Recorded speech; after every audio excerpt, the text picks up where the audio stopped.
Seorang pegawai kanan polis maut selepas motosikal ditunggangnya bertembung dengan sebuah lori dalam kemalangan di Jalan Batang Kali Genting semalam.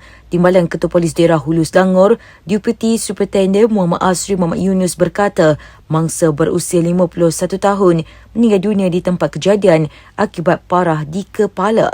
Difahamkan mangsa dikenali sebagai Superintendent Yusli Mizam Hashim yang bertugas di Ibu Pejabat Polis Kontingen IPK Pahang sebagai Ketua Jabatan Logistik. Siasatan awal mendapati katanya mangsa menunggang motosikal seorang diri dari Alostar Kedah menuju ke IPK Pahang. Setiba di lokasi kejadian, mangsa yang mengambil selekoh kiri dipercayai hilang kawalan lalu masuk ke laluan bertentangan dan bertembung dengan lori terbabit. Akibat kejadian itu, mangsa mengalami parah di bahagian kepala, manakala pemandu lori pula hanya cedera ringan di muka dan dada.